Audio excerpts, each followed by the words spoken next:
Welcome, everybody, to the February 2023 meeting of the Metropolitan Washington Old Time Radio Club. And you know,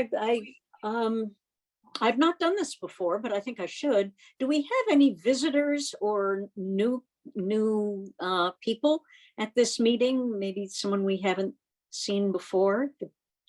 Well, there are a lot of our guest speaker is already online with us. Oh, good. Dr. Lona Bailey. And Good. I think this is Lauren Kraut's maybe second meeting. Yes, I think so. And I'm trying to see if there's any other names. Yep, I'm here. I'm Lauren. Yay. Hi, Lauren. Welcome, Hi. Lauren. Welcome. I'm delighted you're here. Thanks, I am too. And I'm sorry I had to leave last meeting early. I was driving up to New York early the next morning and I still had to pack per the usual. You missed the boring part of the meeting, so you did fine. Stick around this time, we'll make it double boring. I don't believe it. Hey, Well, thank Wendy. you for having me. I'm so excited. And I love Virginia Gregg, so I'm even more excited. Me too. Yes, did someone Yeah, else? I had a question, Wendy. Yeah, Phil. Since we're not supposed to share the link and you only send the link out to members, how do we get any visitors? You can forward your link to anybody you want, and that's how we do get visitors from time to time. Okay, it must have been another one of my clubs that said, don't forward the thing. Oh, no, we don't say don't forward. We just say don't post. Don't post. Don't Yeah, post that's right. on Okay, don't social post. media and that type of thing, because then that could yeah. encourage people who are up to no good to join us. And we get enough people that are up to no good here. I'm pretty fast at cutting people off on the controls, but still, you know, we don't want to go crazy. So before we get to our first 15, which is being presented by Frank Morgan this evening, I wanted to make a couple of short announcements for those of you who may not be aware. John Reiser's wife died last month, Patricia Liu, and it's, you know, if you want to reach out to him, email or send him a card or whatever. Frank did distribute his address, but we can always get you another copy of that. Also, as I mentioned last month, Bob Cockrum is going to be stepping down as our editor of Radio Recall. So that position, that'll be in October, but still it's not too early to start thinking about it, because Bob has said, you know, he's happy to work with his replacement to sort of show him the ropes he's developed. So keep that in mind if you're of an editing nature and this is something that you would enjoy doing for the club, that would be wonderful. So now it's time for the first 15, and Frank, I believe it's on Redbook Dramas. Correct. Take it away. I'll make you a co-host. All right, thank you. Here you are. All right, you've got some of the keys to the kingdom there, Frank. All right, I'm looking to see where the heck I have to share the audio still. I'm looking for why I have trouble finding that, I don't know.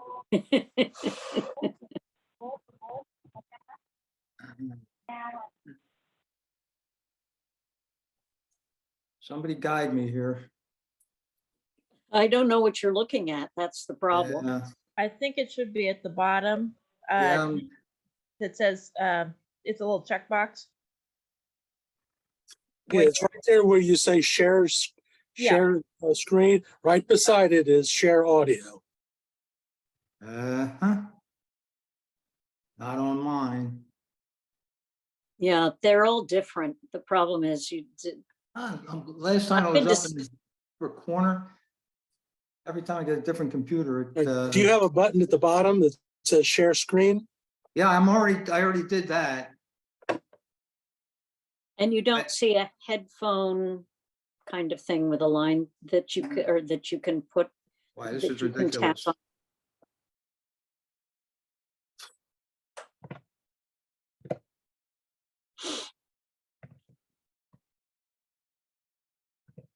This is crazy. Had it last month. Your file presumably includes audio. I mean, are you getting a prompt to share audio? No. Okay, well, try sharing your screen and let's see what Let's happens. see what happens.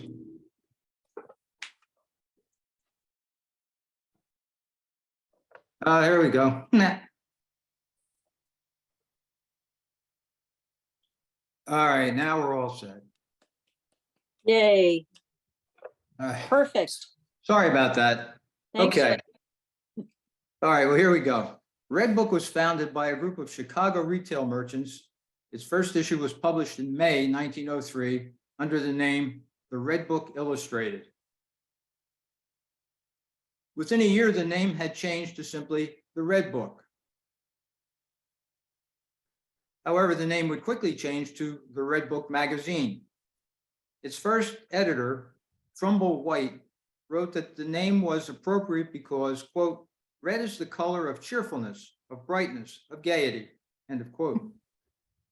In its early years, the magazine published short fiction by well-known authors, including many women writers, along with photographs of popular actresses and other well-known women of the day. Within 2 years, the magazine had become a success and climbed to a circulation of 300,000. About a decade after its founding, the magazine wanted to change the common belief that Redbook was just for women. To do so, they included stories not only about love, but crime, mystery, politics, the Old West, and the Civil War. Stories were contributed by the likes of Jack London, Sinclair Lewis, Edith Wharton, Hamlin Garland, and Edgar Rice Burroughs brought his Tarzan series to Redbook. In 1927, the magazine was purchased by the McCall Corporation, and the name was changed to simply Redbook. Edwin Balmer, who had been a contributor to the magazine and was the editor at the time of the sale, was retained as editor of Redbook.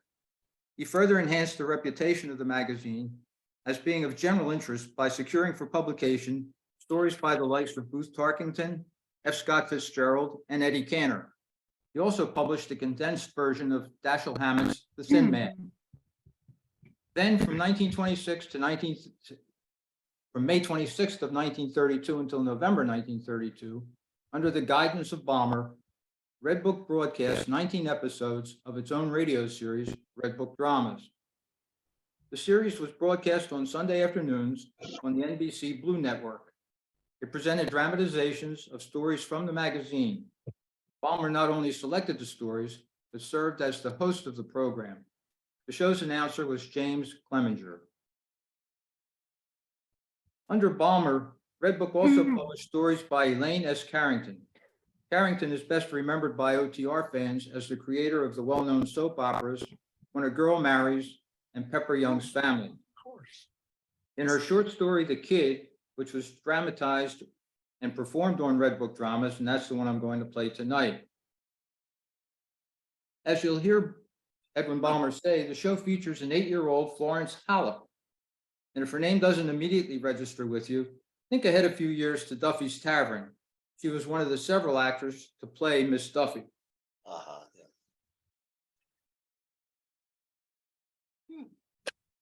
So now it's believed to be from June 23rd, 1932.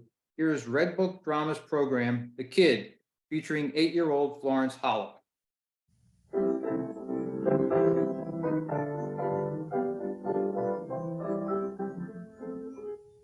Ladies and gentlemen, we present in dramatic form another of the stories especially selected for us by Edwin Balmer, the distinguished editor of Redbook Magazine. We are pleased to announce that the publishers of Redbook Magazine have given us special permission to broadcast these stories. Mr. Balmer is here with us, and before the story begins, we're going to ask him to tell you his reasons for selecting Elaine Stern Carrington's story, The Kid. Mr. Balmer. Thank you, Mr. Clemenger. Elaine Stern Carrington is distinguished for her unusual ability to present human situations in the life of our day. She writes most sympathetically and with great insight into character, as you will see in her story, The Kid. It is about a little girl who got in the way of her mother's selfish ambitions and bravely solved her own problems for herself. Betty is played by Florence Hallis, who is just 8 years old today. Betty and her colored nurse, Alex, and her beautiful mother, Pearl, have been in Hollywood, but now they're in New York. Betty will see her stepdaddy again. Oh, it's been such a long time. We're gonna see Jimmy. We're gonna see Jimmy. Hurry up with those bags, Alex. Betty, will you stop fidgeting and come on? An 8-year-old kid ought to know how to act. Brown fiddle, take your bags, I man. see Jimmy on the platform. There's Jimmy. Jimmy!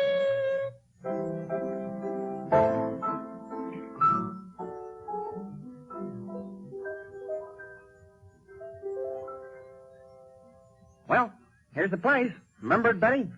Gee, little kid, you've gone up a mile. Hey, leave go of me. We gotta get out here. Here we are, Pearl. Say, you look like a million. So we're home, eh? Same old joint, Jimmy. I thought maybe you'd moved to the Ritz. Me? No. I'd have to get used to the grub all over again. Did you miss us any? Did I? And how? Well, up the steps, folks. Wait till I find my key. Bring those bags, Alex. Yes? Fine.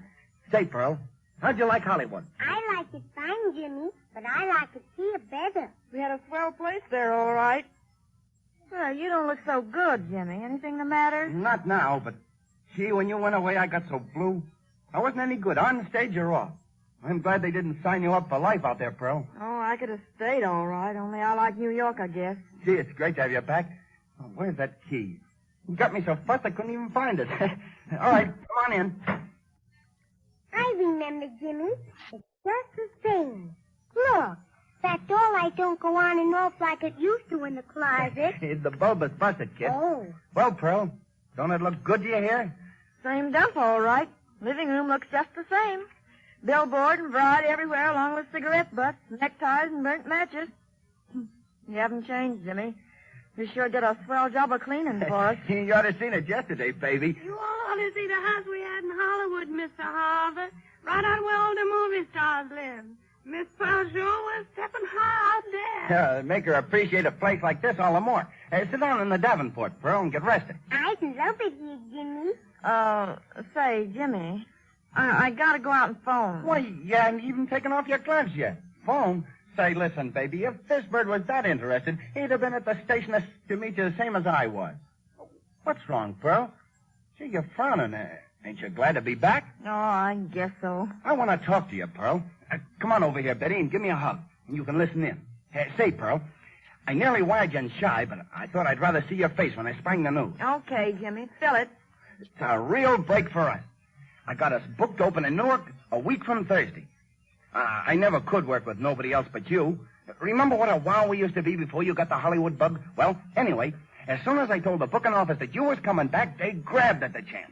Stage our old action. Jimmy, that's dandy. Hey, wait a minute. Oh, but it's great. All we need is a couple of days rehearsal and we're all set to go again. Now that you got that Hollywood bug out of your system. Who said I got that Hollywood bug out of my system? Well, baby, if you got any big office back east... Well, you didn't give me a chance to tell you. I can't go on the act with you, Jimmy. I'm signing with Saul Greenberg tomorrow. Saul Greenberg? Yeah. Oh, gee, no kidding. I went to a party on the coast Mr. Greenberg was at. Said he was putting on a big new Broadway review and there'd be a part in it for me. Came east just before I did and asked would I get in touch with him the minute I got back. Oh, well, baby, that's great. Say, maybe you could use a bum hoofer in the show, too, huh? Well, I suppose you gotta phone him.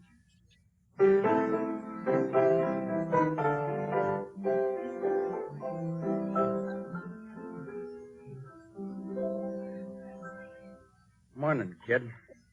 Having breakfast? Looks like Pearl's gone for the day. Well, she done went out early, Mr. Harvey. She says she had an appointment to see Mr. Greenberg. I've been waiting to have breakfast with you, Jimmy. Great. I'll just have a cup of coffee, little lady. Jimmy, what was you and Mama talking about last night after I went to bed?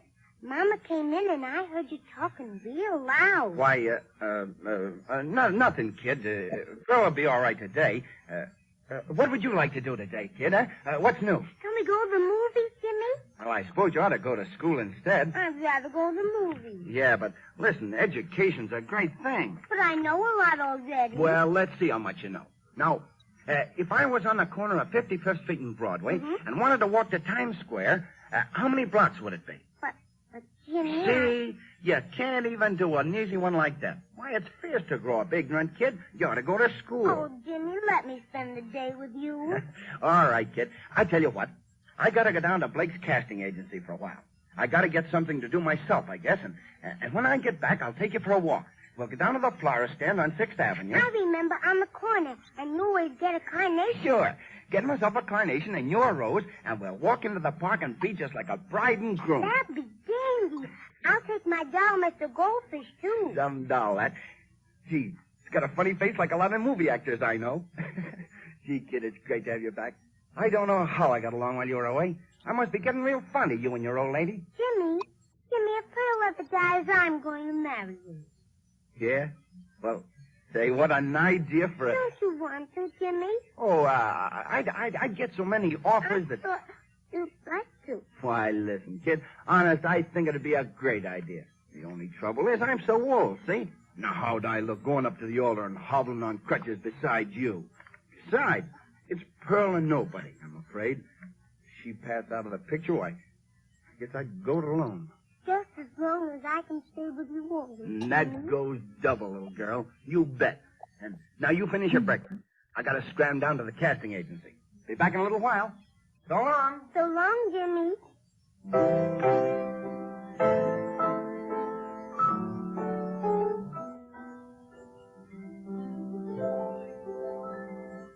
I wish Jimmy would hurry back. Mr. Goldfish and I want to go out with him. Oh, here come your mother, child. She back early. Alex, hurry now. Pack our things right away. We're getting out of here. I don't want to go away from here. Jimmy and me are... Hurry it, Alex. Throw those dresses into my suitcase. Come Where are on. we going? We just got here last night. Oh, yeah? And did you think I'd stay in this joint a minute longer than I had to? But I like it here. Listen, kid. If I was to tell you we're going to a swell hotel, would you feel any better? But Jimmy wants us here. He won't let us go. Won't he? I'd just like to see him try to stop me. Not after the way he tried to bawl me out last night. Where does he get off thinking he can tell me what time I ought to come in nights? Now, you get into that coat and come on. I want to stay here. I want to stay here. Listen, you're going to a swell hotel. I'm going to divorce Jimmy and marry Mr. Greenberg. Already he's bought you a swell doll. Greenberg's a grand fellow. But I don't want his old doll. I got Mr. Goldfish who... You stop that bawling or I'll give you something to bawl about. Do you hear? I want to stay with Jimmy. Jimmy wouldn't want you without me, see? Now get into that coat. Come on, we're clearing out of here before he gets back.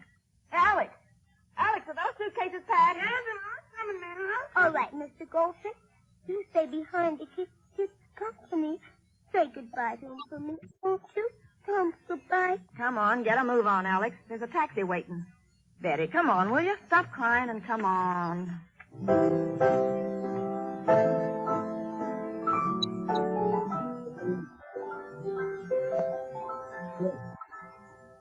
Hey, this place sure is some class, Miss Pearl. You bet it is.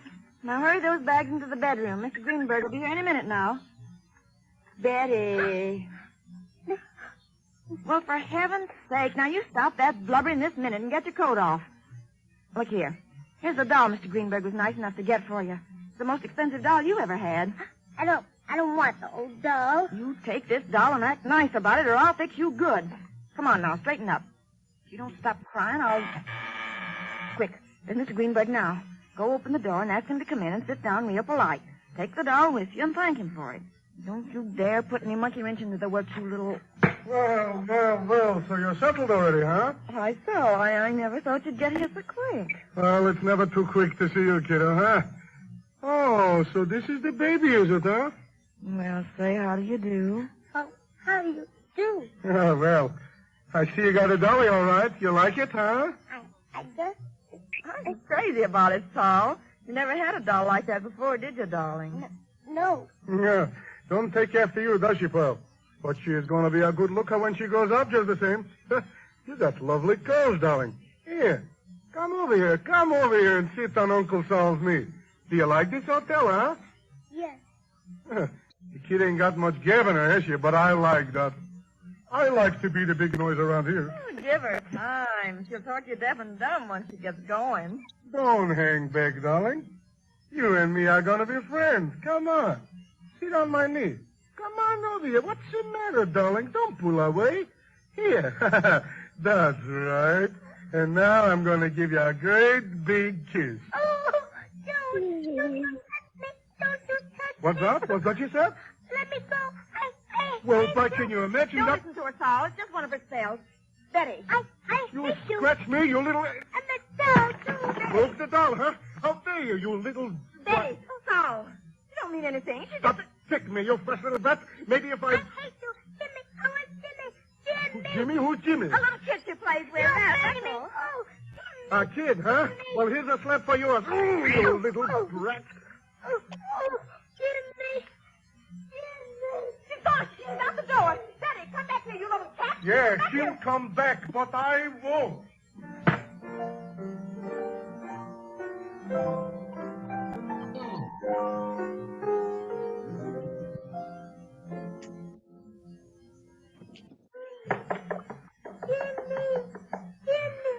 Who's there?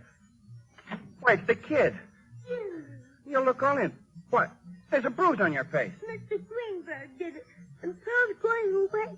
Can I stay with you, Jimmy? Oh. Can I, Jimmy? Oh, I wish I was dead. Can I, Jimmy? Please. Oh, please don't let me go. Kid. Huh? Well, I'll tell you, this is 55th Street, ain't it? Yes? Well, now, how far is to Times Square? I don't know, Jimmy, exactly. No, that don't go, kid. Now, look here. No ignoramuses can hang around this dump, get it? You gotta get educated.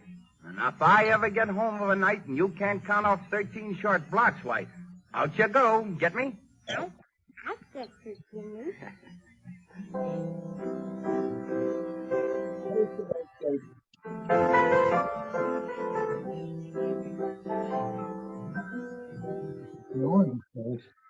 This story, The Kid, was broadcast by special permission of the publishers of Redbook magazine. Next week at this same time, we take pleasure in announcing that we will present another story in dramatic form from Redbook. That's terrible. Okay, well, that's the kid. Now, no credits could I find for the actors other than Florence Hollop. But you know what? We can't also forget that it's Valentine's Day.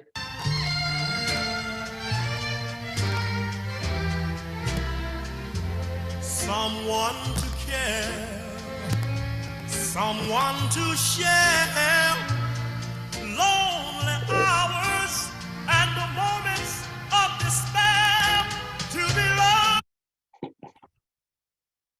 Okay, well, if you didn't recognize the voice, that was Jackie Wilson. So happy Valentine's Day to everyone. And I'm going to stop share and we can move on. Yeah, that was not the nicest of stories, but that's the way they came. Thank you very much, Frank. That was it was an education. Appreciate it. It's the way things were back in the old days, before Yeah. political correctness was invented. Right. Beat the kid up. Who cares? It's just so, it really is foreign to us today, even when we lived in that era. But thank you so much, Frank. That was very interesting. Next up, we have our wonderful quiz. And for that, we have Sally Stevens already. She's on camera and everything. I'm going to give you some keys to the kingdom. All right, you're good to go, Sally, whenever you're ready. And everybody else, put mute. Except Sally, of course. Yes. My turn. All right. Well, today I forgot to print the quiz, so I'm going to be staring at my screen. But I, just like always, I have not read it. So we are going to go through presidents, lovers, and significant others, courtesy of Frank. So this is your chance, class, to get your materials ready. I expect to see your pencils and your papers, your scratch paper. I want to see your thinking as you write the answers to these questions. Very good. Yeah. Oh, very good, Wendy. I can see you already have those gears turning. Very good. Excellent. Excellent, class. We are going to be ready for our quiz. Now, there is no cheating on this quiz. Some of you like to look things up. This is a no notes quiz. No. So put your notebooks away and close your Google, because we don't use the Wikipedias on our quiz. No, we do Can not. I use my chat bot? You may not. No, John, you may not. Thank you for asking the question, though. Thank you. Thank you for clarifying. All right, I will post the online poll. You may select the answers on the poll, or you may write them down. You may move through the poll faster than I can read it. I will attempt to read the question at least 2 times for you to hear it. Are we ready, class? Oh, I love to see the thumbs up. Oh, what a wonderful class. Excellent. Best class I've had all week. Launching poll. Thumbs up that you can see. Thank you very much that you can see the poll. Excellent. Number 1. He played the president of Ivy College. Who was he? A. Ed Jerome.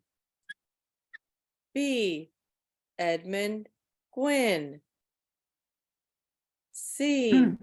Ronald Coleman. D. Don Amici. He played the president of Ivy College. Who was he?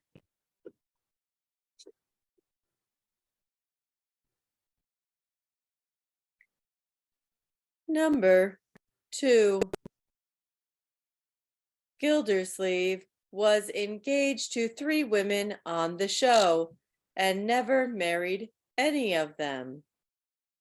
But he did marry one of the actresses from the show in real life. Who was she?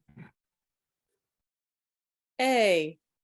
Una Merkel, Layla's cousin Adeline. B. Gloria Holliday, Gildy's secretary Bessie. C. Martha Scott, Bullard's sister Ellen. D. Jean Bates, Bullard's sister Paula.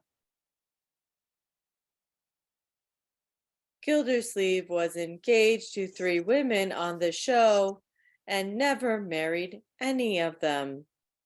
But he did marry one of the actresses from the show in real life. Who was she?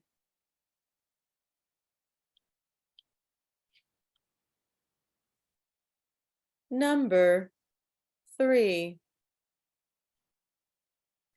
On the show, Mr. President, each week this actor portrayed a different president. Who was he? A. Herbert Marshall. B. Edward Arnold. C. Orson Welles. D. Bill Johnstone.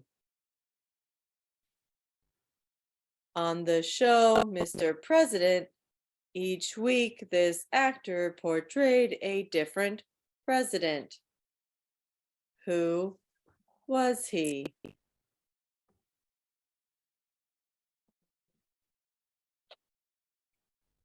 Number 4. When Don Amici left the Bickersons, Frances Langford stayed on as Blanche.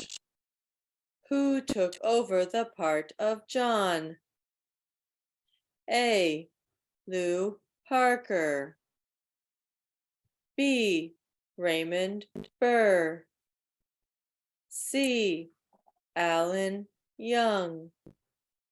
D. Dennis Day. When Don Amici left the Bickersons, Frances Langford stayed on as Blanche. Who took over the part of John?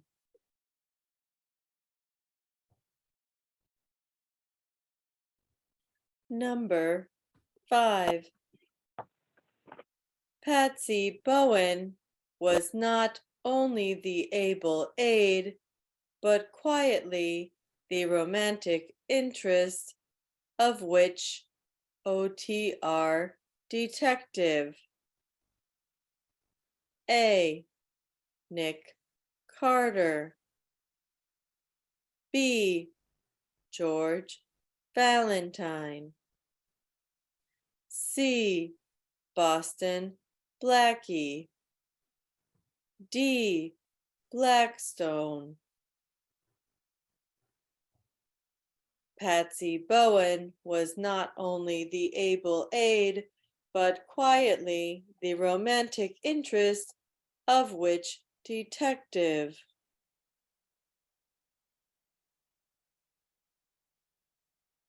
Number 6. In 1950, this actor got to play a pre-presidential Ulysses S. Grant on the Cavalcade of America production of Ulysses in Love.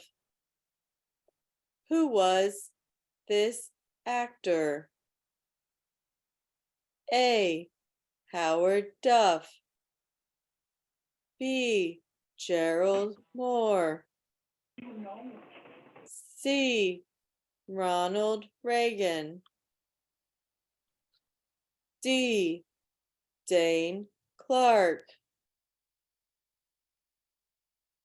In 1950, this actor got to play a pre-presidential Ulysses S. Grant on the Cavalcade of America production of Ulysses in Love. Who was this actor?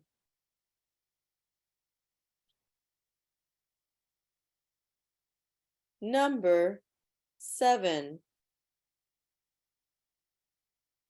Miss Brooks perpetually called her wannabe love interest Mr. Boynton. What was Mr. Boynton's given name? A. Randolph. B. Arnold. C. Richard. D. Philip.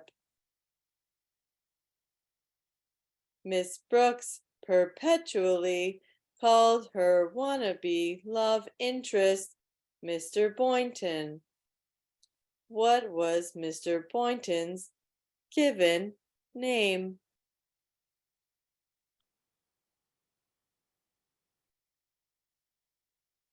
Number 8. As Walter Denton, Richard Crenna was Harriet Conklin's squeeze. As Oogie Pringle, Judy was his girlfriend. But who did he marry as Walter Thompson? A. Lois Lane. B, Marjorie Forrester.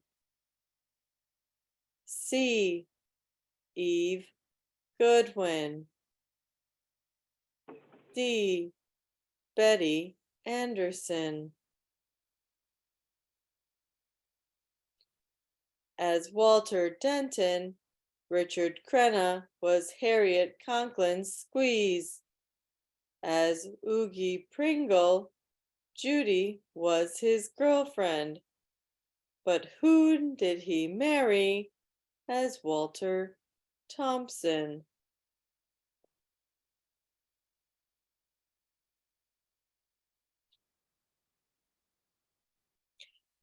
Number 9.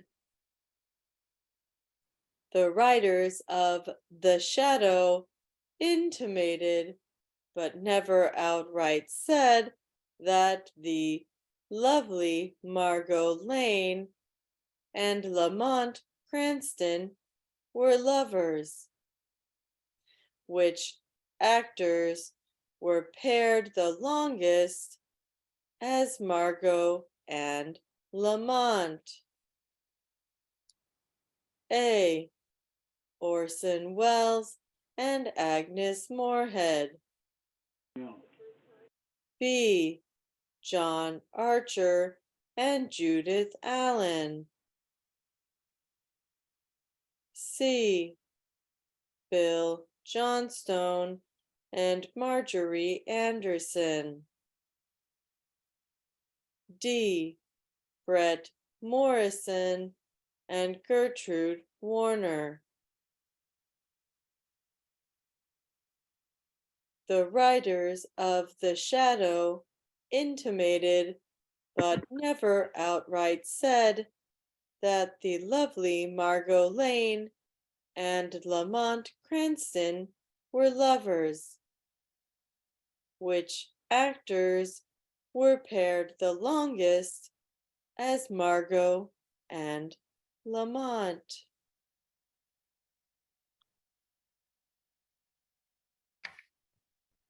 Number 10.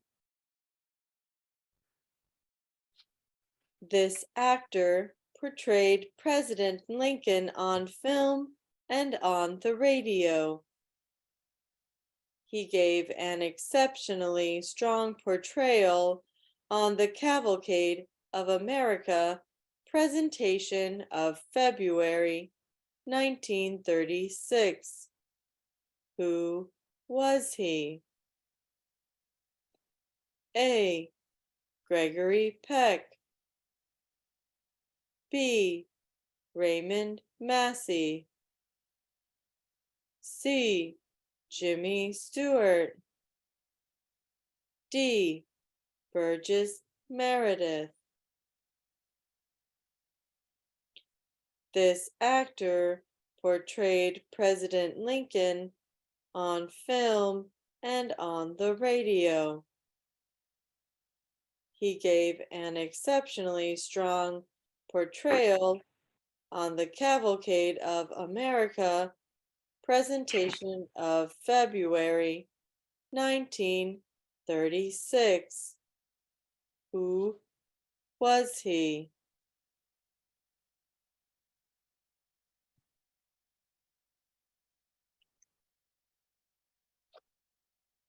Poll concluded. That's the quiz.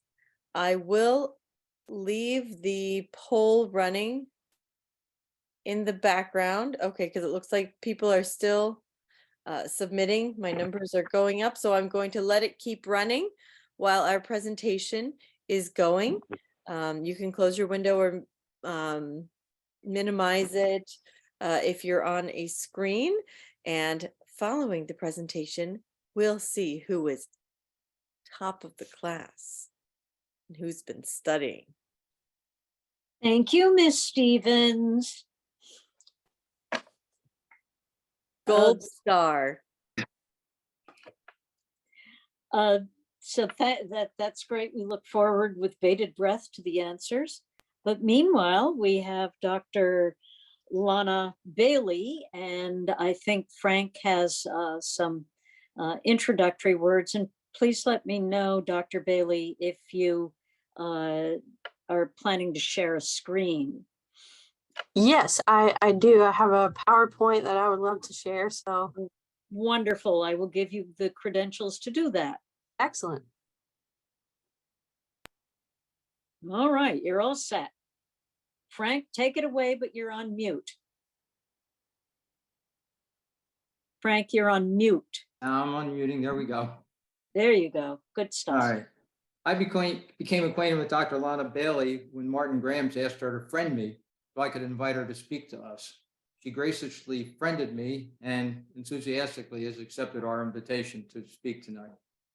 Lona is a golden age of Hollywood researcher and the author of Uncredited, the life and career of actress Virginia Gregg, whom she will discuss with us tonight. She's also written Voice of Villainy, the Betty Lou Gerson story. Lona has a PhD in psychology and is a former therapist. She's passionate about telling the untold stories of women who perhaps weren't finished using their own voices during their earthly journeys. Lona is married to Chris and a mom with a balanced perspective of the multidimensional elements involved in legacy maintenance, with particular interest in the preservation efforts of the golden age of Hollywood. Lona, I wouldn't try to summarize this next statement that you gave to me, so I'm going to quote you. Lona's biographic works are delicately researched and written with a candid and fair pen and plenty of room for levity. Old Hollywood holds millions of secrets in its Gothic sensationalism.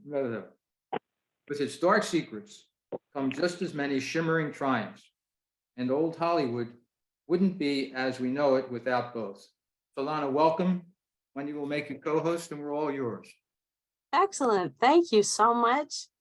I'm so happy to be with you all tonight. Frank, thank you for inviting me. And I'm calling in from all the way down south in Middle Tennessee. So my accent will probably give me away as we move along through the evening. I've enjoyed reading about your group and certainly enjoyed the first little bit of the meeting. You guys are fabulous. I love that you do this. This is wonderful. So I'm really looking forward to sharing a little bit with you tonight about one of the crown jewels of radio players, Miss Virginia Gregg. So I could talk all night about her, of course, but I have created a PowerPoint just so I can kind of stay on topic and stay clear. And in the spirit of conciseness, I've divided the talk. Let's see if I can, okay, maybe this will work. I've divided the talk into kind of 4 main sections, just to give sort of an overview of Virginia. I'm sure you all are familiar with her career, but to just kind of highlight a few things as a refresher, if nothing else. And then talk a little bit about her personal life, which before this book has gone largely unknown. She was an incredibly private person, which made my job very difficult as her biographer, but certainly very rewarding when I was successful in uncovering things, for sure. And then, of course, Virginia Gregg, the legend. And so talking more about her contributions to media, namely radio. And then afterward, we'll go into sort of a Q&A. I would love to hear from you all. And then I'll conclude with just a few final thoughts and also tell you a little bit about a couple of other projects that I have in the works. So like I said, many of you are, I'm sure, more familiar with Virginia than most people, but just a few of her career highlights. So she was known as the actress's actress. Of course, she was dubbed this by legendary radio actor, director, and producer Jack Webb. He referred to her as the actress's actress, which was like a perfect name for her. Of course, they worked together in the Dragnet franchise and similar productions for years and years. They're very, very close, both personally and professionally. So Now, of course, she was a character actress during really a very pivotal era in American media, spanning more than 40 years, which is incredible because she had sort of this linear career, you know, for so many decades in all media, which is like, who does that? You know, that's awesome. And she was known for literally thousands of radio and television shows. Of course, in radio, here's a few that I'm sure you all are very familiar with. And television, many of those transitioned to television, of course, as radio was sort of phasing out. So she did a lot of the same series, like on both media, and was just a very, very versatile character actress, which that kind of goes into the next slide.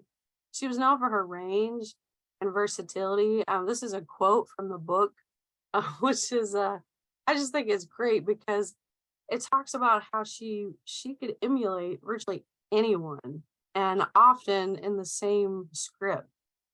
And so you might hear her as you know, maybe an elderly mother, and then she would answer herself as maybe a young child within the same script.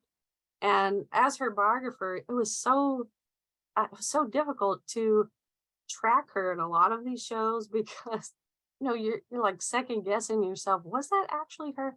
It sounds like her, but it could be anybody because she really could emulate virtually any accent. And she did have a sort of like an accent coach, you know, but she started out as a musician, which a lot of people didn't know, you know, prior to this book. So to her, her voice was very much an instrument in which she could manipulate to produce whatever sound or whatever accent that she needed to according to the script, which made her extremely hireable because she could essentially do anything. Right. And of course, she also was in film, radio, and television. Probably she was more known for radio and television in terms of her versatility, but she also appeared in many, many films, more than 40. She started in 1946 with actually Alfred Hitchcock's Notorious. And ironically, her last film was also a part of Hitchcock's Psycho franchise. So it was like the Psycho 3 in 1986. So she, in terms of film, she sort of started and ended with Alfred Hitchcock. Of course, the infamous Norma Bates in the original 1961 Psycho. And that's great because everybody knows Norma Bates. And that spans across all generations. So I've had so many people my age and younger, and, you know, they don't care a thing about Virginia Gregg. But when you say, well, you know, she was the voice of the mom on Psycho, and suddenly they're like, how much is the book? You know, this is great. Like, I love Psycho. You know, I can quote the movie. And I'm like, well, that's really weird. But yeah, like, I would love to sell you a book for sure. So Operation Petticoat, you know, that was kind of this really interesting cult film, 1959 with Cary Grant and Tony Curtis. And then of course, Spencer's Mountain, that was based on The Waltons, which she also appeared in the television series and starred, Henry Fonda and Maureen O'Hara. So those are probably the three films that like she was most associated with, but certainly Psycho as number one, which I don't know that she would be terribly flattered by because, you know, to her, Psycho was just kind of another voiceover part. You know, she wasn't intending to make history by becoming Norma Bates. You know, I don't think anyone knew that would become such a cult classic. Like it did. Okay, so we'll kind of move into a little bit of Virginia's personal life from that overview. Like I said, Virginia was an incredibly private person.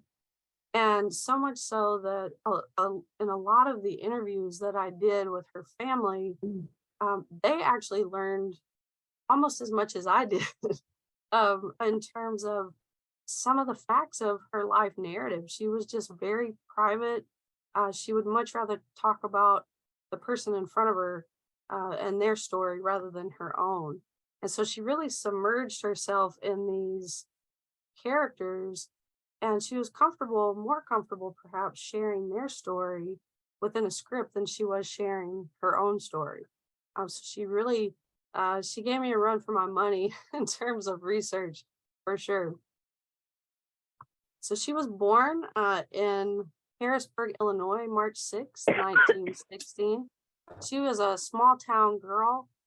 Harrisburg is very small. Today, I think there's less than 10,000 in Saline County. Beautiful, beautiful area, but just, not incredibly developed in terms of just the region. She grew up in a very prominent family. The Greggs were very well established in Harrisburg. And of course, she grew up in a very interesting era just before the Prohibition. And so this is kind of some more regional history, but in the book, I talk quite a bit about a fellow named Charlie Berger. He was kind of a rural Al Capone. And so he's really famous, like in Harrisburg and surrounding areas, what they call Little Egypt. And Virginia actually grew up with Charlie Berger as kind of the mobster leader of Harrisburg. And he had children, and Virginia actually went to school with his children. And all of that is terribly interesting to the folks that live in Harrisburg. Charlie Berger was a bootlegger and just an all-around Prohibition mobster. But there's quite a bit about that in the book. It's pretty interesting history. Virginia's mother, Dewey, she was diagnosed with consumption tuberculosis when Virginia was only 6. And so even though the Greggs were very well established in Harrisburg, the 3 were uprooted and they moved to sunny California in search of a cure, or at least some type of betterment for Dewey's condition. Because of course, the West, and with the West climate, that was believed to be very healing for folks with respiratory illnesses, certainly tuberculosis, during a time when a diagnosis was synonymous with a death sentence. And so they moved and they settled in Altadena. Virginia actually went to school in Long Beach, and then she graduated from high school in Los Angeles. So you can imagine going from a town of just a few thousand in kind of the Midwest area, very rural area, and moving to LA. Virginia had there's a very steep learning curve in terms of, the eras of the Great Depression, the Dust Bowl.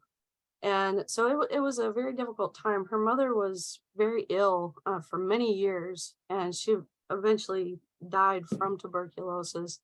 But I talk a little bit about, in the book, one of the things the Greggs faced, even though they were quite a prominent family and financially had means to, do whatever they needed to do, they had multiple moves. And so a lot of the addresses that they had and the moves were because people would find out that Dewey had tuberculosis.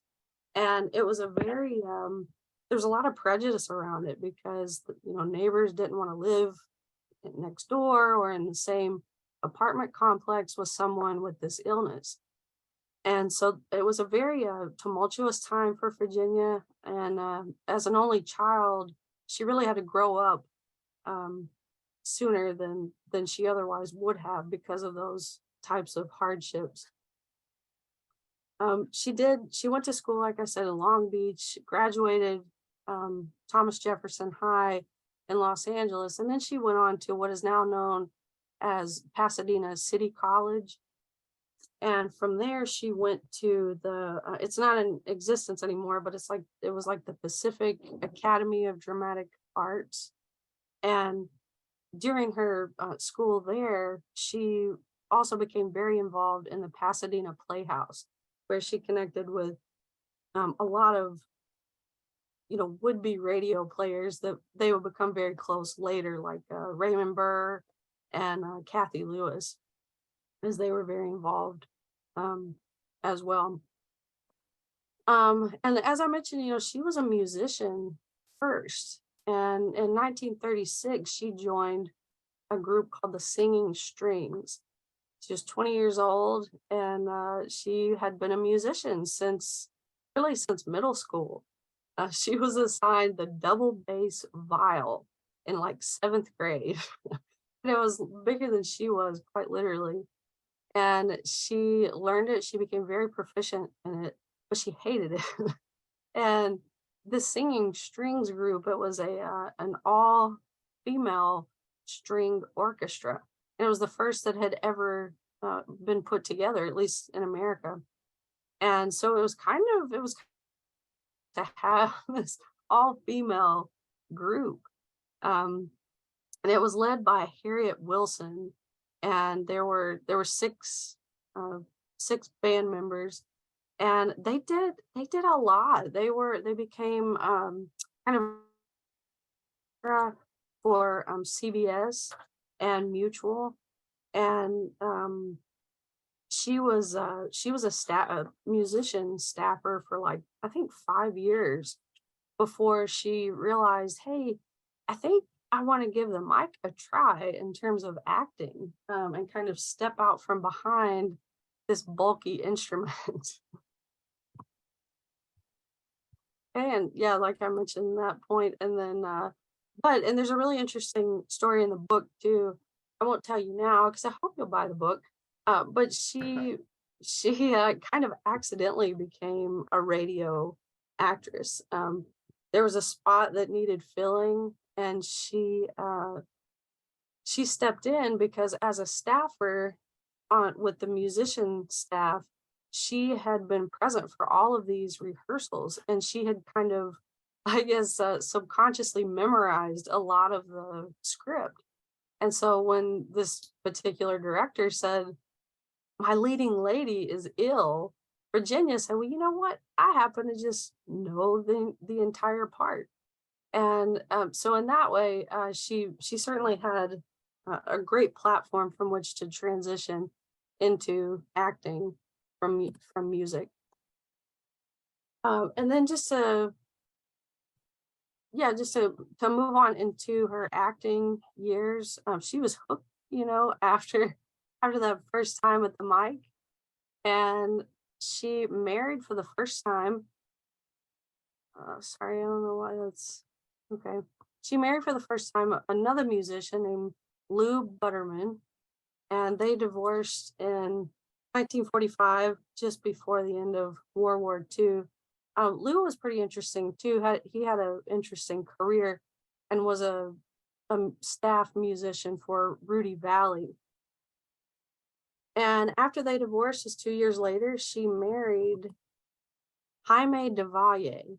And of course, I'm sure you're familiar with that name. He was kind of a demigod of the radio in the 1940s and 1950s, and certainly production, direction on shows such as Richard Diamond, Private Detective, The Lineup, and yours truly, Johnny Dollar, which of course, all of those shows featured Virginia at the mic and Jaime at the switchboard.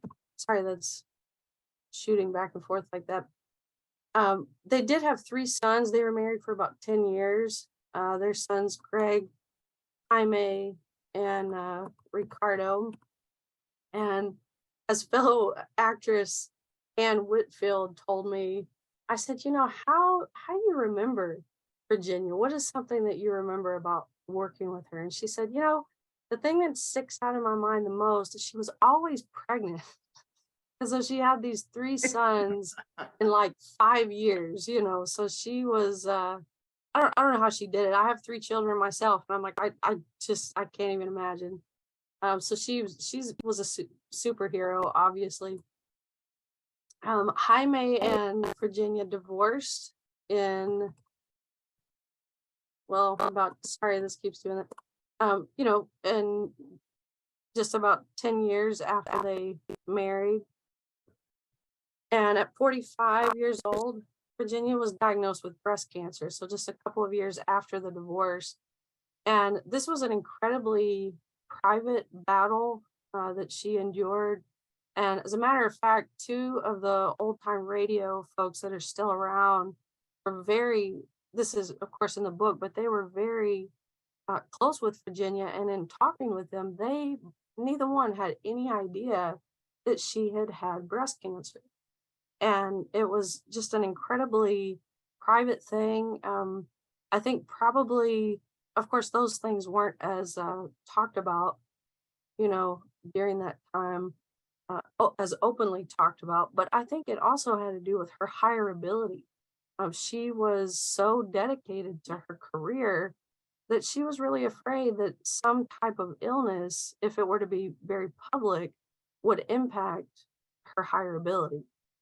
And it was a very rudimentary treatment, of course, very difficult, but she did beat the odds and she recovered from that. You will see kind of a gap like in her resume during that time. So she did take several months off in recovery, but it wasn't enough that she wasn't able to just jump right back in. So she did do that after. Again, so sorry, this is switching back and forth. She did remarry in 1962 to Flavius Burkett, and he was not an industry guy at all. He was actually an elementary school teacher, and he was her son's teacher and then eventually principal. He was also quite a bit younger than her, and they made kind of an odd match.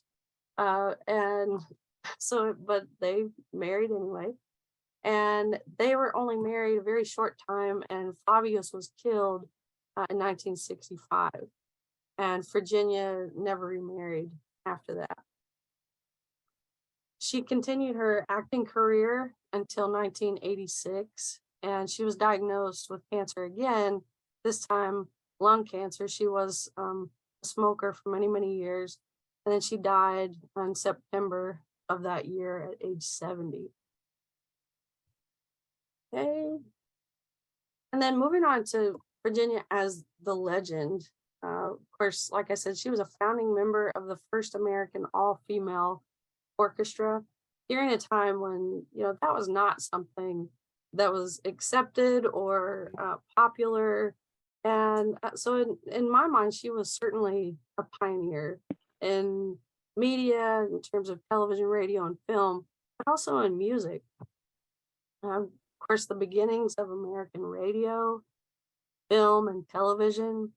You know, she was one of kind of the founding grassroots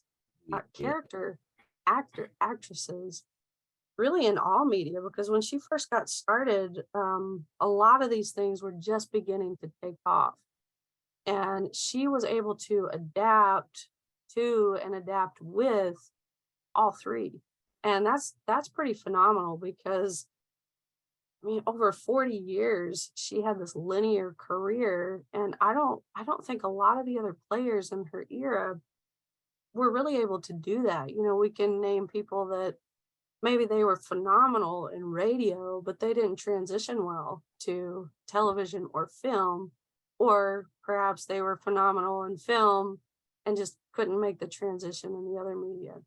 So she was, you know, as far as her versatility, I think that was a big factor in that. But 40 years is a long time. That's longer than I've been alive.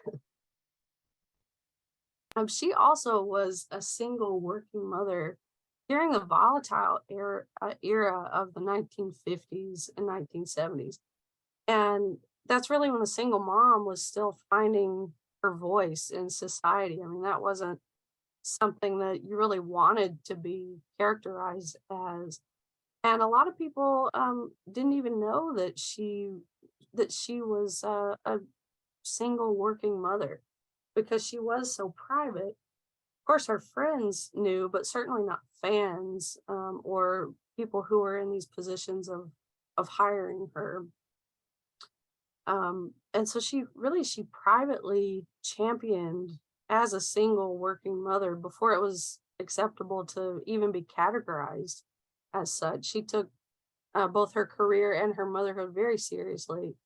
And I believe that, you know, her legacy in both is really, really evidence of that. She also gave us some really unforgettable characters in all media that I don't think any other actress could have given us. She has given so many performances that are still very relevant and very relatable even today.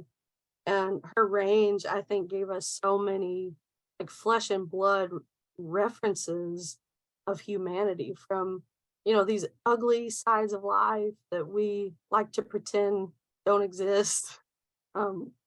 Certainly dimensions of comedy and tragedy, triumphs, and really just even the mundane. You know, Virginia once said that she was never really typecast unless it was as a woman. And so I believe she championed the cause of all women and did so in really unforgettable ways, which I think is one of the reasons that in 2022, almost 40 years after her death, she had a 35-year-old write her biography. So her portrayals were absolutely, they were and are timeless. And I just don't think they would have been the same if portrayed by another actress. Okay. And then just to kind of give you just a few personal impressions of Virginia as her biographer, I really got to know her in an incredibly rewarding way through this project. I was so sad when the book was over because I loved learning about her. And, you know, even though she died the year before I was born, and we never shared the earth together at all, but I feel like I know her. I feel like I really got to sit with her story and sit with her example, and also sit with fragments that she left behind. And, you know, in stories that people told me, little anecdotes of her kindness, her compassion, and her drive. So she has really taught me a lot through her personhood and through her legacy, just as a woman, as a wife, as a mother, and just a part of the human race. She was a great human. She was a fabulous actress, but she was just a really resilient and very selfless person. And I think that's really cool as you see her range, to kind of know that behind that was actually a really awesome person that I think everyone was better for knowing. And it was such a gift too to also get to know her son. She had 3 sons, and she has one that is still living. He's in his 70s. He lives in Carmel Valley, and he probably is the most like her of the 3, is what I've kind of gathered. And he was just absolutely wonderful, and I could see so much of her in him, and just the way that he talked about her and the way that he acknowledged her wonderful contributions to media, but also just as a person and to their family and to their friends. That was such a gift. And if you've read the book, or if you plan to read the book, one of the coolest things about it is it concludes with a lot of recollections that her radio peers provided in honor of her just after her death. And Barbara Watkins was kind enough to share those with me for the book. And they're just incredibly touching. So a lot of people, like Parley Bear, you know, they were good friends, and to just see what he wrote about her and how she made his life better was just, those things are really, really cool to read. Virginia was really like everything to everybody. Peggy Weber was a big contributor to this book.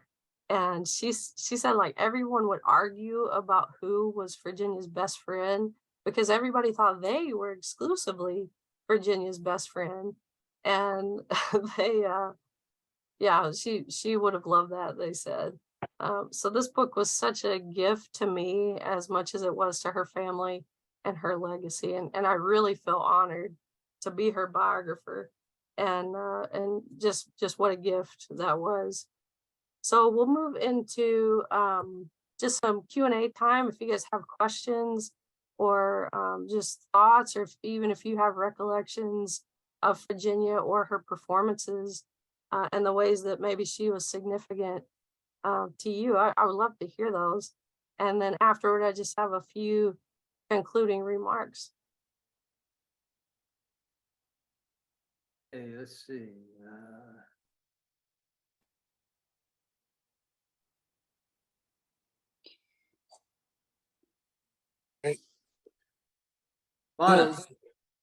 Lana, can you hear me? Yes, I can. Hi, this is Frank Morgan. Hi. I have a couple of questions for you. Okay. Because you're the age that you are, what got you interested in all these things that happened before you were born? Right. That's a great question. Very valid, because I have no business even knowing who Virginia Gregg is. And I know that. But I have seen her on a few Dragnet reruns and that sort of thing. But yeah, I really, she certainly was not of my generation in terms of medium.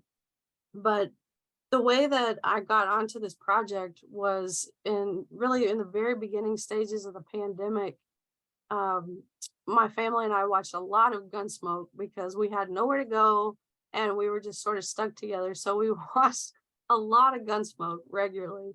And Virginia kept popping up in these episodes, and she was so interesting to me because she was never typecast. She was never in the same role. And so she might be this sort of, Buffalo Skinner person in one, and then this, kind of school marm in another. And it was very interesting to me as just a classic media lover. I like to know kind of the story behind different character actors and actresses.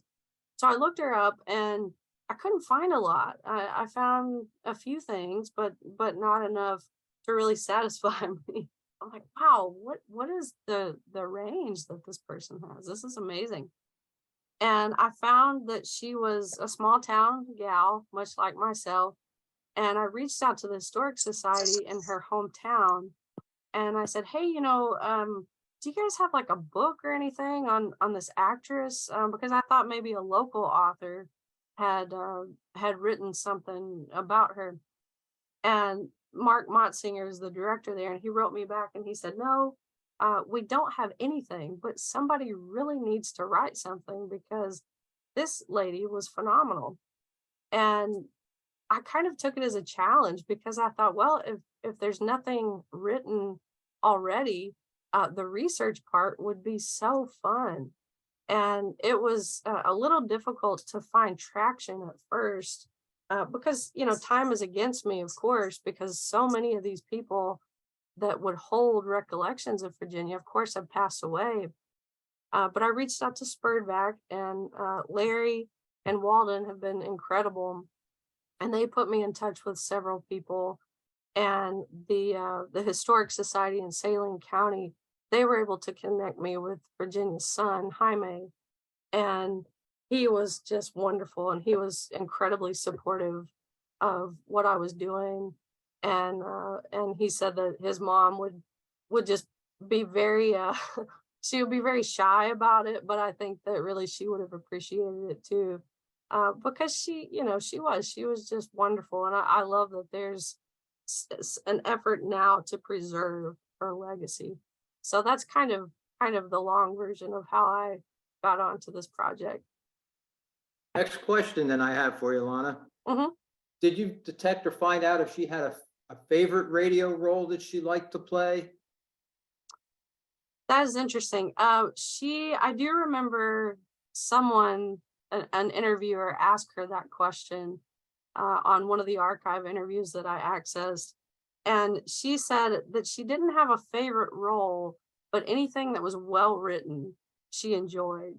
And so my sense is, I think she did like the regular roles, like Helen Asher and Richard Diamond, things that were pretty steady and just really well written, which of course those shows were very, very well written. Blake Edwards, phenomenal. Then my last question before I guess I let anyone else has a question. You mentioned about favorite. You mentioned Peggy Weber, and Peggy Weber and Virginia Gregg in the Nick Shern matter on Johnny Dollar. I love the interplay with Virginia as the mom and Peggy as the daughter in that show, and that's one that I always refer to when I think of those two ladies. Yes, wonderful, both of them, just wonderful. So thank you. Now if anyone else has a question that I've taken your time, please step up. Lona, I'm John Abbott. Lona, and I was Walden. Wait a minute, Walden. Hold on. When I started working on my Johnny Dollar book many, many years ago, I was perplexed because I would listen to so many programs and I'd kind of write down the characters in each one of the stories. And when they would give the credits, there weren't enough names to go around. And it wasn't until later that I realized that Virginia Gregg could take a role and double it and play two different people on the same program. You wouldn't recognize either one of them. And then on the next episode, she was somebody else, sounded totally different. Exactly. And that's what made listening to her absolutely enjoyable. Yes. Also, for somebody who did not leave footprints, you did a pretty darn good job of tracking her down. Well, thank you. I really enjoyed it. And you're right. I'll just speak to this quickly. I love that, what you said about how she could just double the roles. And there's this great quote by Parley Bear and sort of a co-interview that they did together. And not long before she died. And he said, with Virginia having so many roles within the same show, I think that really she was the cause for such high unemployment rates because she would just get so many. And she was very, very hard to trace. She'll leave you arguing with yourself all day. Was that actually her? Walden, did you have a question? I just wanted to thank Lona when I read your book, Lona, and of course you've been on my show. Just to thank you for all the credits you gave to the radio hobby in your book. You did a really nice job thanking the people who did the interviews and the historians, and I just want to acknowledge that you did a great job acknowledging all that. So thank you so much. Well, you all are wonderful. I people like me wouldn't even know anything about folks like Virginia Gregg if it weren't for historians and archivists that see the importance of preserving these things. So no, all the credit goes to you guys for allowing me to access what I've been able to. So thank you. I've got a question. Is my recollection correct that, of course, on the West Coast, a lot of women were playing the little boys? And when Dick Beals made the jump to the West Coast, he couldn't get any work. And Virginia Gregg took him around to various casting directors and et cetera, and said, look, you've been using women as little boys. Use this guy, he's really good. And she kind of launched his career on the West Coast. Is that about correct? It is, yes. That story is actually in the book as well. It's pretty funny because she was such a champion for other people. I think when it came to herself, she could be somewhat timid about promoting herself and her talents. But when it came to other people, she launched several careers, and a lot of folks have given her great credit for that. And Dick Beals was certainly one of them. And so the story in the book is very funny. I won't tell it to you now, so you'll have to, check it out. But yeah, she did. She just drug him by the arm and promoted him, whether he wanted to be promoted or not. And it certainly gave him a foot in the door. Absolutely. Just a matter of curiosity, Lana, do you have a favorite radio performance of hers that just sort of stands out in your mind? You've done such incredible research. I imagine you've listened to a tremendous amount of radio and watched a lot of the movies and such. Absolutely. I do. I have several. I think one that stands out to me, of course, I loved her as Helen Asher and Richard Diamond. And I have a huge crush on Dick Powell, like I just do, and I always will. Certainly love that show. But I think one of her later performances is actually something that sticks out for me. And not Heartbeat Theater, the Sears series with Vincent Price, and she did an episode called Hostages, and it's a super intense part. The script is very intense, and it's very much outside of like the old time radio themes, and so it's pretty edgy, but it is really good, and it's something that I've listened to several times, and she just gives a phenomenal performance. And she was older. I think that was like that may have been 79 or 80, and her voice, I mean, she could have passed for like a 30-year-old. And you can sort of hear some of the tones that she's restraining to kind of sound a little bit younger, because that was certainly not her natural voice at that age, but her vocal quality was still just absolutely phenomenal. Thank you. Mhm. Other questions, guys and gals? I actually had a question. I am also sort of on the younger end of old time radio, and I absolutely adore Virginia Gregg and Dragnet. I believe she was the voice of his mom, correct? I think, yeah, and some, I think so, yeah. Yeah, and it always seemed like there was always like a little bit of chuckle. It's, even though we know, Jack Webb, of course, was this very professional actor, but it always seems like he would you always hear the sort of tail end of him sort of chuckling a little bit because her voice was so over the top and just beautiful. But I was just wondering about some of your sources. Were you able to get into any archives, or are there any archives for you to go through? Yeah, so there were a few.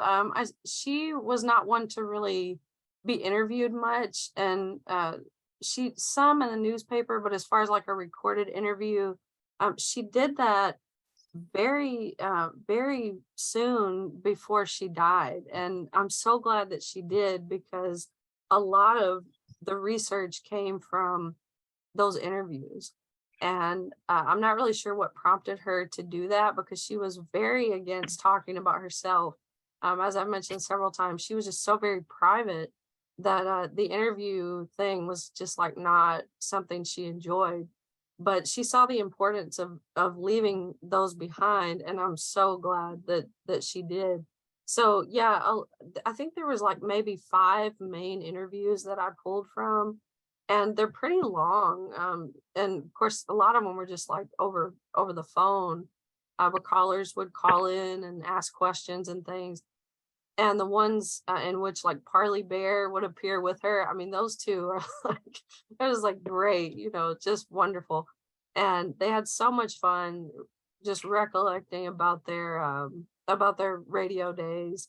And so, yeah, those are like the main archives that I've accessed, and it was through SPURDVAC that I was able to do so. So Larry Gassman, just wonderful to send me so many, and Walden as well. So those coupled with, of course, just talking with friends and family, just got a lot of information that way. That's great. Thank you. Yeah, it must have been so hard. As you said, she's private, and sometimes people don't even think about leaving things behind. So it's great that you're able to find anything at all. I know, and there were a few surprises along the way. Her son actually never knew that she had a stepsister. That was something that he never knew, and they were very close to the same age. And I don't know if she is still living. I guess she isn't. But at the time when I started, I mean, and he said, I never knew that. Mom never talked about that. Oh no. So yeah, so some pretty interesting discoveries along the way. Great, thank you. Yeah, thank you.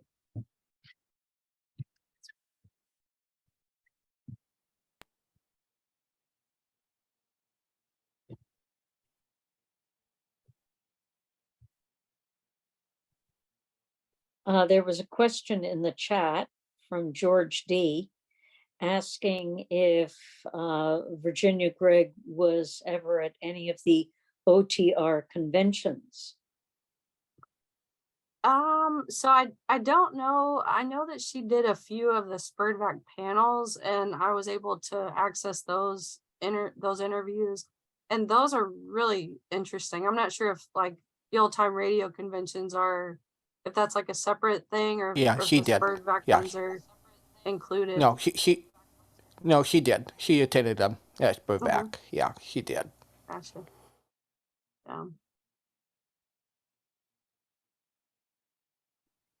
Lona, this is Yes. Marsha Bush, and we've thoroughly enjoyed your program tonight. Had a question is, where can we obtain your book? Yes, thank you. So it's on Amazon, and it's also on my publisher's website, which is Bear Manor Media. And so either one will get you a copy. I think they have hardback and paperback on the publisher's website, and then on Amazon they have a paperback and a Kindle version. So Okay. you can access those. Yes, ma'am. Well, thank you so much. Yes, thank you.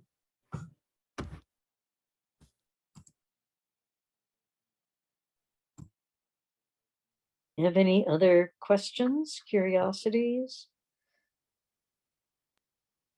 This has been a wonderful presentation, Lana. Thank you. Really delightful. I have a feeling there may be a surge in book sales in the not too distant future. Well, that would be wonderful. It was such a fun thing for me to do, and I have a couple of others in the works, but Virginia was my first biography. She wasn't my first book, but my first biography, and just very rewarding for me. And I really feel honored to be able to be the one to tell her story. I'll go ahead and show you this next slide. Yeah, so available on Amazon, like I said. This is also another book of mine that has recently come out. I think it technically was released in December. We made a few changes for the Kindle version more recently, but of course Betty Lou Gerson was also such a significant radio player and went on to become a Disney legend. So this is available on Amazon as well. This was not published by Bear Manor. This is something that I did independently. But Betty Lou Gerson had a wonderful story. She was just a larger than life character, very different than Virginia, but just as wonderful in a different way. So yeah, if you guys want to check this book out too, really, really interesting life story that up until now has never been told. And I also, the one that I'm working on currently is the biography of Kathy Lewis. And she's kind of another one that these powerhouse radio women that just don't have books yet. And the research is kind of difficult, but I think that's what makes the unearthing process so rewarding.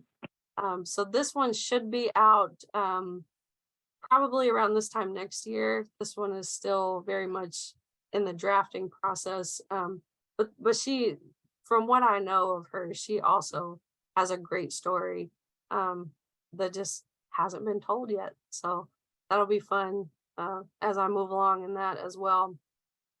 This is my contact information for anybody that maybe has follow-up questions or just wants to connect a little bit more. I want to thank you all for having me tonight. Just kind of a personal disclosure. Frank knows this. I'm 35 and I have no health issues, but I have 3 children, and I very unexpectedly suffered a stroke on January 15th of this year. And so just a little under a month ago, and I was life-flighted. We live in a very rural area, and I was life-flighted to a larger metropolitan city for treatment. And I have been home for a couple of weeks, and I'm in recovery.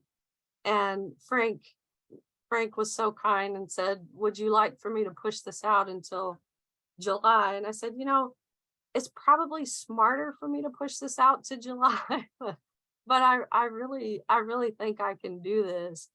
And so this is kind of my first attempt at like being me again and doing things that I normally would do before this happened. So thank you all for kind of being my initiation back into the real world, because I've been hiding in recovery the last few weeks. But thank you very much. I've enjoyed this, and I hope you all have. And I would love to connect with y'all further. So if you guys want to reach out, please do so. I'm on Facebook, and yeah, check out the books. Lona, you did an excellent job of being you. Thank you. Yes. I like that. That's like the best compliment ever. Thank you. Very glad. We have a couple of comments in the chat. One from George D. We're glad you came, and we wish you a great recovery. You did a great job. Thank and you. then from Rebecca Jones, you did a fabulous job. Thank you. So Thank you're you. getting appreciation in print as well as via audio and video. I love that. That's wonderful. And Well, if thank I'm, you all. and if I may jump in, it's Frank again. Lana, I've told you that Betty Lou Gerson is one of my favorite voices in OTR. So, when you feel you're ready, I know we'd be grateful to have you come back and tell us about Betty Lou. Yes, that would be wonderful. She like Virginia, of course, has a very different story, but just as phenomenal. So I would love to talk about her anytime. Well, I'll be in touch with you about it. No rush for it, but Excellent. you recover and take care of those little ones. And Yes. I enjoy, since you've mentioned it now, I enjoy your posts on Facebook, and Thank you know that I'm praying for you and for your children. Thank you so much. Yes, thank you very much for sharing your knowledge with the club. This is the kind of thing that enriches all of us. Mhm. Yes, ma'am. Well, thank you very much. It's just as enriching for me. Well, I'm glad. That's wonderful. So you can probably stop your screen sharing now. All right. We've got all of your information. Okay. It is just wonderful. Please stay if you want to find out the answers to the quiz. Of course. Yes, and Jeff Whipple has also sent a message saying, hope we see you again, even if you aren't presenting. So we're always delighted to have people come and join us, whether you're presenting or not. It just makes it it gives us a real kick to have, many more to reach, new age groups. That's always exciting. Yes, absolutely. Well, thank you. You're more than welcome. Thank you. So now I think it's about time for our own Sally to, you don't have the answers printed, do you, Sally? But I have them. Oh, you do? Oh, you just didn't I print just out have the a book. digital copy. Mhm. Oh, you have, oh, gotcha. Okay, because I was going to say I have a dead tree copy. So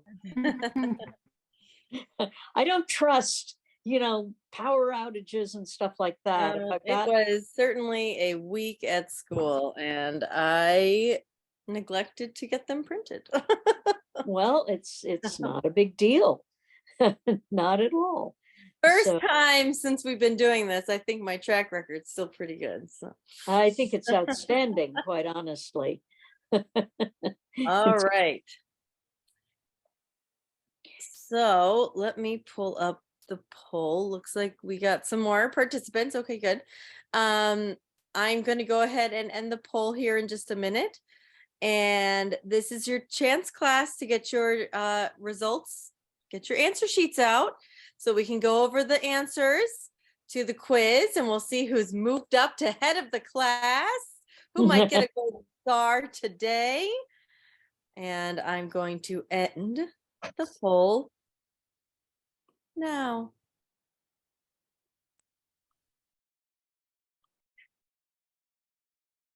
Can you see the poll results? Great. Okay, I see thumbs. Thank you very much. So just because the majority might have gone for something does not mean that that is the right answer. I will be providing you the right answers as provided to me by Frank. Number 1. He played the president of Ivy College. Who was he? If you have been listening to the big broadcast in the past year or so, Gesundheit, then you would certainly know the answer to this question. Or if you perhaps like the program Halls of Ivy, you would know the answer to this question. The majority does win this one. It is C, Ronald Coleman. Ronald Coleman was the president of Ivy College from the Halls of Ivy. Number 2, Gildersleeve. Gildersleeve was engaged to 3 women on the show and never married any of them. Dodged a bullet. But he did marry one of the actresses from the show in real life. Who was she? Was it Una Merkel, who played Layla's cousin Adeline? Dun. Was it Gloria Holliday, Gildy's secretary Bessie? Dun. Could it have been Martha Scott, Bullard's sister Ellen? Dun. Or was it Jean Bates, Bullard's sister? I'm getting into it. Sister. Paula. Dun. 6 of you got the answer correct. Well done. The answer is B, Gloria Holliday, who was played Gildy's secretary, Bessie.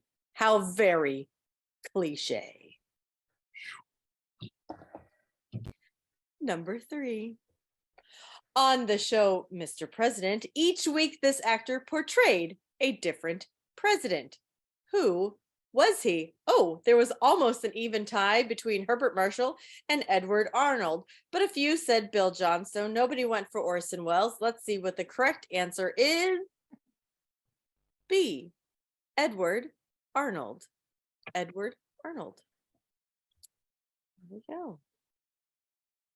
Number 4, when Don Amici left the Bickersons, Frances Langford stayed on as Blanche, but who took over as John? Most people said Lou Parker, and a few went for Dennis Day or Alan Young, but the majority does win this one. The correct answer is A, Lou Parker. Number 5. Patsy Bowen was not only the able aide, but quietly the romantic interest of which old-time radio detective? Well, there were several votes for Nick Carter, some for George Valentine, some for Boston Blackie, none for Blackstone. The correct answer is A, Nick Carter. Patsy Bowen was the aide and love interest of Nick Carter. Private detective. Number 6. In 1950, this actor got to play a pre-presidential Ulysses S. Grant on the Cavalcade of America production of Ulysses in Love. Oh. Who was this actor? The majority went for our future former president. Figure that one out. Ronald Reagan. Some also went for Howard Duff and Gerald Moore. And the correct answer is C, Ronnie Reagan. Oh. Number 7. Miss Brooks perpetually called her wannabe love interest Mr. Boynton. But what was Mr. Boynton's real name? Oh. Was it Randolph? Arnold? Nobody thought so. Could have been Richard. Most people said Philip. I don't have to check the answers for this one. I know. Mr. Boynton is Philip Boynton. Philip Boynton, D. Philip. Number 8. As Walter Denton, Richard Crenna was Harriet Conklin's squeeze. As Oogie Pringle, I'm just not over it. I'm not over the name. Judy was his girlfriend. But whom did he marry? As Walter Thompson. We were kind of split. Nobody thought it was Lois Lane. I thought that was clever. Nobody went for Lois, but many went for Marjorie Forrester, Eve Goodwin, and Betty Anderson. It was very well split. And the correct answer is B, Marjorie Forrester. B.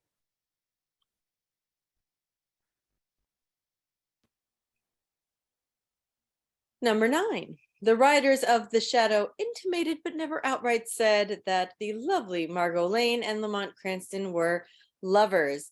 Which two actors were paired the longest as Margot and Lamont? We were almost tied between C and D, Bill Johnstone and Marjorie Anderson, and Brett Morrison as Gertrude Warner. A few said John Archer and Judith Allen. No selections for Orson Welles and Agnes Moorehead. And the correct answer is, it does go to the majority, D, Brett Morrison and Gertrude Warner. D. Number 10. This actor portrayed President Lincoln on film and on the radio. He gave an exceptionally strong portrayal on the Cavalcade of America in February of 1936. Who was he? We got answers for all of them. We got selections, a few for Gregory Peck, a few for Jimmy Stewart and Burgess Meredith. The majority, however, went to Raymond Massey, and good job, majority. It is B, Raymond Massey. Raymond Massey. There you go. I hope you learned something today and learned about a new program or two that you want to check out, or which ones to avoid. Gildersleeve. I don't sway my class at all. You may make your own decisions. Class dismissed.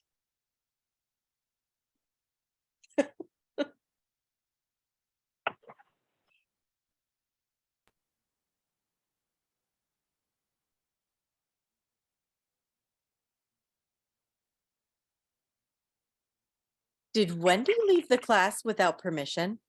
I didn't see her raise her hand. Did anyone else see Wendy raise her hand? No, I didn't either. That is not safe.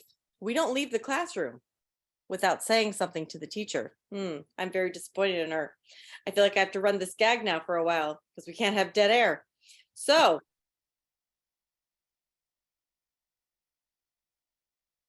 who learned something new in the quiz?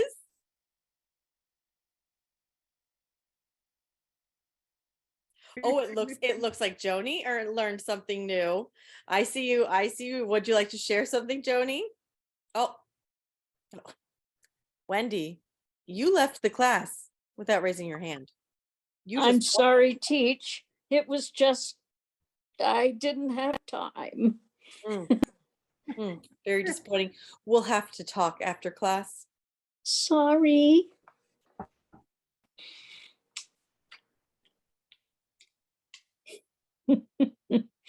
Well, that was a wonderful quiz, Sally. Thank you so much. It was really delightful. Yes, it was very, very engaging. Very engaging. Well done, Frank.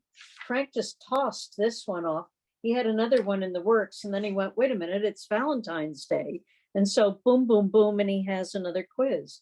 I'm in awe. I could never do that. So the amount of talent in the club is absolutely terrific. So that ends what will be the public part of the meeting. We will have the business part, which hopefully we can trot through fairly fast. But I will stop the recording